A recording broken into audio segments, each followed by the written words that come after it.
আপাতত ভারত সফরে যাচ্ছেন না বাংলাদেশের প্রধানমন্ত্রী তারেক রহমান।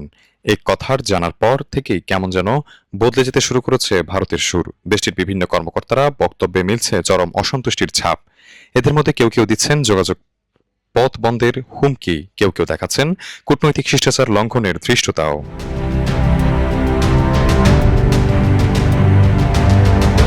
ভারত সফরের সিদ্ধান্ত আপাতত বাতিল করায় বাংলাদেশের প্রধানমন্ত্রী তারেক রহমানের কঠোর সমালোচনা করেছেন ভারতের সাবেক পররাষ্ট্র সচিব কানওয়াল সিব্বাল।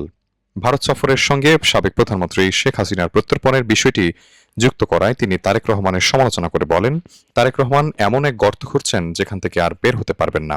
সোমবার 17 আগস্ট সামাজিক যোগাযোগ মাধ্যমে দেওয়া এক পোস্টে কানওয়াল সিব্বাল এমন মন্তব্য করেন। ভারতের এই সাবেক কূটনীতিক বলেন, তারেক রহমানের ভারত সফরকে শেখ হাসিনার প্রত্যর্পণের সঙ্গে যুক্ত করাটা কঠোর অবস্থান। এটি কূটনীতি নয়, এটি খামখেয়ালিপনা। আলোচনার জন্য একটি দরজা খোলা রাখা উচিত ছিল।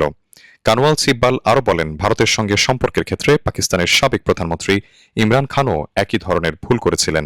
ভারত সফর আপাতত স্থগিত করায় প্রধানমন্ত্রী তারেক রহমানের নাম ধরে সাবেক ভারতীয় কূটনীতিক বিদ্যাভূষণ সোনি বলেন, তারেক রহমান ভারতে না এলে দুই দেশের মধ্যে যোগাযোগের পথ খোলা নাও থাকতে পারে।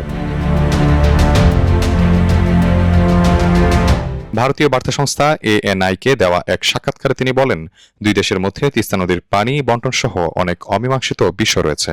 এই সফরের মাধ্যমে সম্পর্ক শক্তিশালী করার পাশাপাশি দীর্ঘদিনের বিভিন্ন দ্বিপাক্ষিক সমাধান সমস্যারও পথ খোলার সুযোগ ছিল। ভারতের সাবেক কর্মকর্তাদের এমন সব বক্তব্যকে কূটনৈতিক শিষ্টাচার বহির্ভূত বলে মনে করছেন বিশ্লেষকরা।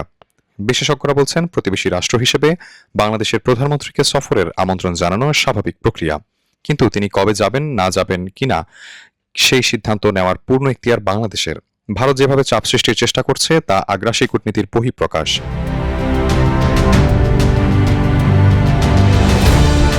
বাংলাদেশের ক্ষমতাচ্যুত সাবেক প্রধানমন্ত্রী শেখ হাসিনাকে প্রত্যর্পণের দাবি জানিয়ে আসছে বাংলাদেশ, অথচ ভারত তাকে সেদেশে আশ্রয় দিতে রাজনৈতিক কর্মকাণ্ড পরিচালনার সুযোগ দিচ্ছে। শরীফ ওসমান হাদির খুনিদের ফেরত দেওয়ার দাবিও পাত্তা দিচ্ছে না তারা। যৌক্তিক দাবিগুলো না মেনে উল্টো তারেক রহমানকে দিল্লি সফরে যেতে চাপ দেওয়া অবন্ধুসুলভ আচরণের পরিচয়। ভারতের এমন আচরণকে চোরের মায়ের বড় গলা হিসেবে অভিহিত করছেন কেউ কেউ।